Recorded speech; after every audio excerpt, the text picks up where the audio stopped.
عن أم سلمة رضي الله تعالى عنها قالت قال رسول الله صلى الله عليه وسلم نعم الرجل أنا لشرار أمتي فقال له رجل من مزينة يا رسول الله أنت لشرارهم فكيف لخيارهم قال خيار أمتي يدخلون الجنة بأعمالهم وشرار أمتي ينتظرون شفاعتي ألا إنها مباحة يوم القيامة لجميع أمتي إلا رجل ينتقص أصحابي.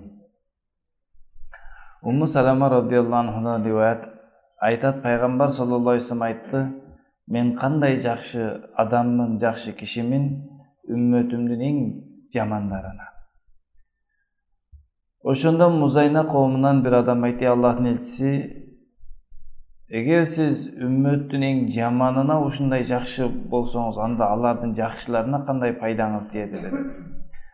Aytdi Payg'ambar sallallohu alayhi vasallam, menin ümmetimdin yaxshilari kirishet jannatqa öz amallari menen. Alemi menin ümmetimdin eng jamanlari kütüp qalışat menin şafaatimdi. Көңіл бургула, albatta şafaat qiyomat kuni ruxsat berilet menin ümmetimdin bardığına, biroq sahabalardı kemsintken tildegen adamga bolboyt dedi. Şafaat dedik, Payg'ambar aleyhissalatu vassalamdin şafaati qiyomatda bolat dedik. Şafaat degen emne degen? Şafaat degen ortomçuluk. Payg'ambar sallallahu aleyhi ve sellem pendelerden Allah Taalaga ortomçu bolup күнөөлөрүн кечирткенге же дозоктон чыкканга себеп болот. Негизи Payg'ambar sallallahu aleyhi ve sellem'in şafaati bir kança türgө bölünөt. Ошонун биринчиси шафаатул кубра же болбосо шафаатул аамма деп коет. Бүткүл адам затына тийгизген таасири. Ал дегени кыяматта адамдар эсеп китепти күтүп, өздөрүнүн амалдарына жараша терине чөгүп кетет. Кимисинин канча амалы жаман болсо ошончо тери аны көп көмүп калат. Эң акыркысы анын кекиртегине чейин өзүнүн териге өзү ошентип чөмүлүп калган кез болот. Мына ошондо эмне кылат? Ал Пайгамбар саллаллаху алейхи вассалам сежде кылып Аллах Тааланы ушундай катуу мактайт жана ошондо Аллах Тааладан сурайт, эсеп китеп башталуусун. Мына ушул Пайгамбар саллаллаху эң чоң шафааты. Андан кийин кээ бир адамдарды Пайгамбар алейхиссалам дозокко түшүп калган болсо, Аллах Тааланын уруксат берүүсү менен дозоктон чыгарганга дагы шафаат кылат. Кээ бирки адамдарды Пайгамбар алейхиссалату вассалам жаннатка эсеп китеп сөткөргөнгө жардам берет. Кээ бир жаннатка кирген инсандарга Пайгамбар алейхиссалату вассалам даражасын бийик көтөргөнгө шафаат болот. Демек Пайгамбар алейхиссаламдын шафааты кыяматта ар бир мусулманга болот. Бирок бул хадисте айтылат, Пайгамбар айтат, мен кандай жакшы адаммын үммөтүмдүн жамандары үчүн. Эң үммөтүнүн жаманы күнөө иш кылган, бузукулук кылган адамдар үчүн Пайгамбар алейхиссалату вассалам эң жакшы адам. Ал дегени алардын колдорунан эч нерсе келбей, жаннаттан үмүтүн үзүп калган мезгилде Пайгамбар алардын не кылат? Шафаат кылып, аларды куткарып жаткандыгынан алар үчүн эң чоң пайда болуп жатат. Ошол үчүн айтты, мен үммөтүмдүн эң жамандарына эң чоң пайда тийгизем деп. Ал эми жана сахаба сурап калды Музайна коомунан, эгерде сиз эң жаман, бузуку адамдарды жаннатка киргизгенге себеп болсоңуз, анда жакшыларга кандай болот? Аларга эмне деген пайда болот? Айтты, менин үммөтүмдүн жакшылары жаннатка өздөрү эле кирет, ал эми берки күнөөкөрлөр күтүп калат dedi. Жана хадистин акыркы бөлүгүндө Пайгамбар алейхиссалату вассалам айтып атат, менин үммөтүмдүн бардыгына кыямат күнү шафаат кыла алам. Демек түрдүү шафаат болот. Bir adamды дозоктон чыгарат, bir adamды эсепсиз жаннатка киргизет, bir adamды жаннатка кирип алса, анын даражасын көтөргөнгө себеп болот. Бирок ошолордун ичинен bir адам сахабаларды тилдеген болсо, ал адамга шафаат болбойт деп. Пайгамбар алейхиссалату вассаламдын сахабаларыны тилдеген инсандарга шафаат болбой калат. Дагы кээ бир риваяттарда айтышат, Пайгамбар алейхиссалату вассаламдын динини бузган, шариятты бурмалаган инсандарга шафаат болбой калат дейт. Макул бир адам арак ичип алды, Аллах Таала ага не кылат? Шафаат кылдырат экен. Пайгамбар ага шафаат кылат экен. Эмне үчүн? Ал нафсисине берилип кетти. Ал өзүнүн каалоосуна берилип кетти. Пайгамбар алейхиссалам ортого түшүп, Алла кечирип кой, бул арак ичип алыптыр, бул мындай кылыптыр деп кечирим сурап, ал шафаат менен кечирилет. Бирок динди бузган инсандарга шафаат кылбайт экен да пайгамбар. Кыяматта дейт, пайгамбар Хауз Каусарында үммөтүн үкүтүп суу берип жаткан учурда бир топ инсандар келгенде периштелер оттон болгон камчы менен уруп куат экен да алардычы. Уруп куат экен. Сухкон, кеткиле, алыстагыла депчи. Пайгамбар алейхиссалату вассалам айтат: "Бул дагы менин үммөтүм экен го, эмнеге кууп жатасыңар?" десе, "Сиз кеткенден кийин сиздин диниңизди бузуп өзгөрткөндөр" дейт. Ошол үчүн пайгамбар алейхиссалату вассаламдын алып келген шариатын өзгөрткөндөр, Алла сактасын, пайгамбардын шафаатынан кур калып калат. Мисалы сахаба радиаллаху анхумдарга сүннөт деген эң жакшы көрүнгөн нерсе болчу, аны таштаса болбойт эле. Бул сүннөт, муну аткарыш керек депчи. Бул пайгамбар алейхиссаламдын сүннөтү, муну аткарыш керек деп аябай сүйүп аткарат эле. Ал эми эмне кылып атат? Барып бир күн ушундай доорлор келип калды, сүннөт деген сөз таштасаң болот деген түшүндүрүп калды да.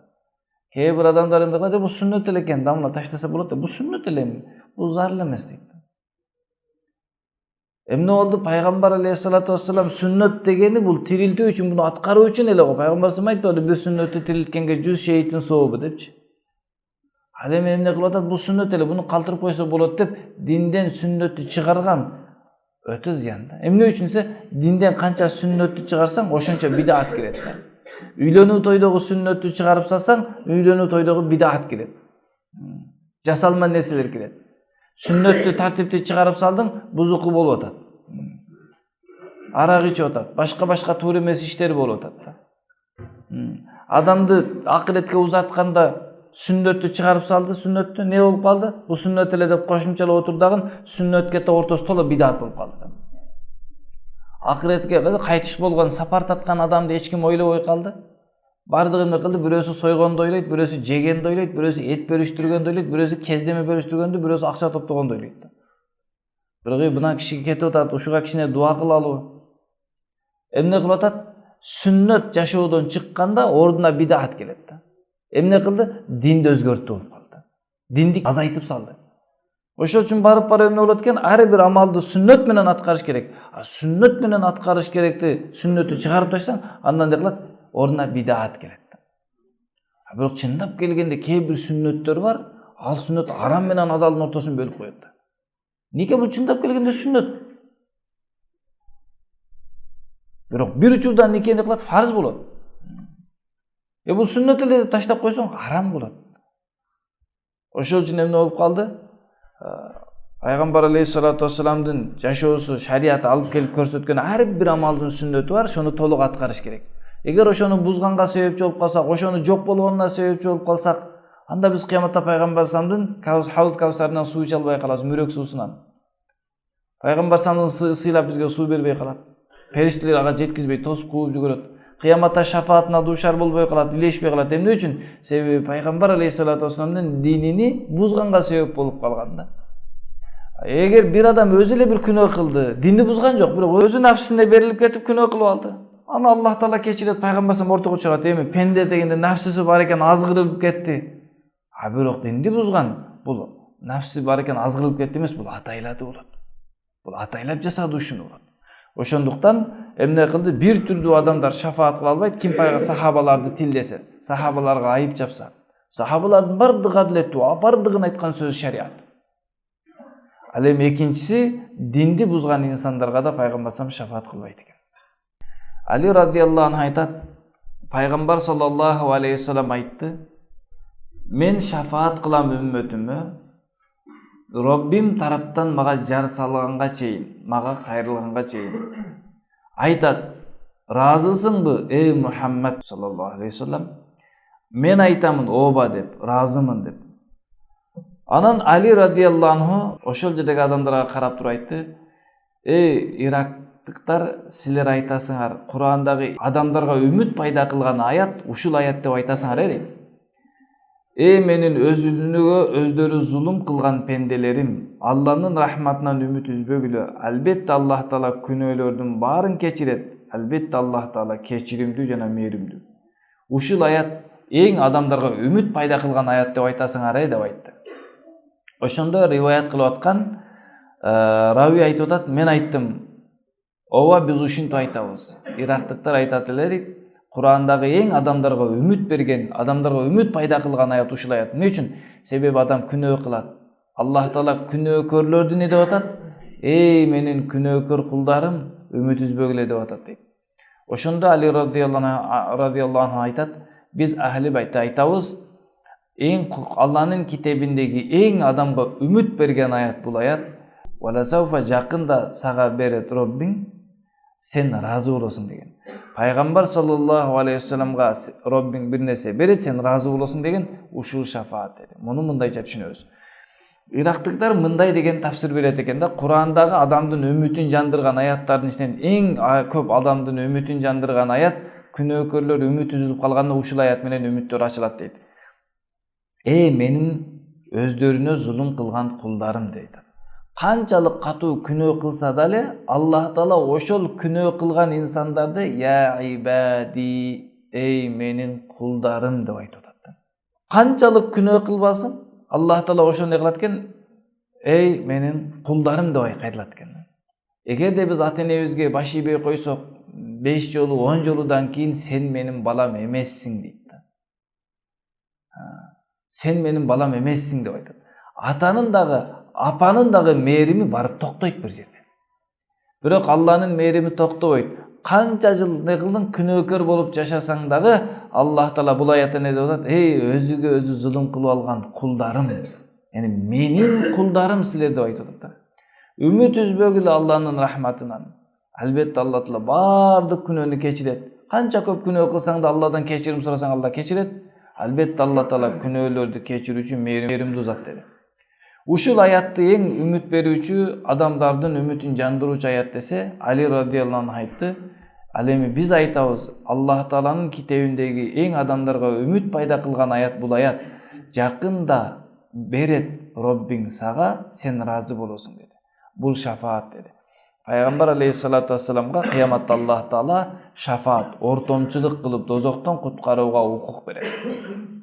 Ошол дозоктон куткарууга укук берилгенде не кылат? Ал пайгамбар алейхиссалам үммөтүнүн бардыгына шафаат кылат, өзгөчө дозокко түшүп кеткен күнөөкөрлөргө шафаат кылат. Демек эң чоң үмүттү ушул аят жандырат. Эмне үчүн? Себеби сенин күнөөлөрүң көп болуп калса дагы пайгамбар алейхиссаламдын шафаатына илейшип, шафаатына жетип каласың деген сөз. Албетте шафаат пайгамбар алейхиссалату вассаламга эле болобу, же башкаларга дабы. Шафаат Аллах Тааланын сүйгөн инсандарына болот. Эң биринчи албетте пайгамбар алейхиссаламга, андан кийин улуу инсан сахабаларга дейли, андан кийин мисалы Куран жаттаган карыларга, динди терең үйрөнүп, динге амал кылган аалымдарга, эне Аллах Таалага таква болуп жашап өткөргөн сүйүктүү инсандарынын канчалык өзүнүн даражасы болсо, ошого жараша шафаатка Аллах Таала мүмкүнчүлүк берет. Башкаларды шафаат кылып, дозокко түшө турган инсандарды дозоктон куткарууга Аллах Таала мүмкүнчүлүк берет. Албетте бул Алланын досу болгон, таква болгон инсандарга. Ал эми тескерисинче таква болбой кала турган болсо, күнөөкөр болуп калса, анда башкаларга жардам бере албай, тескерисинче алардан качууга мажбур болуп калат. Эмне үчүн? Себеби алардын акысын тебелеген, алардын акысына кирген жана башка деп. Ошондуктан бардыгыбыз Алланын досу болуп, сүйүктүү инсан болуп, сүйүктүү кулу болуп жашоо өткөргөнгө аракет кылалы. Кыяматта туугандарыбызга, жакындарыбызды шафаат кылып, кыйналып калган учурда аларга жардам бергенге Алла мүмкүнчүлүк берсин.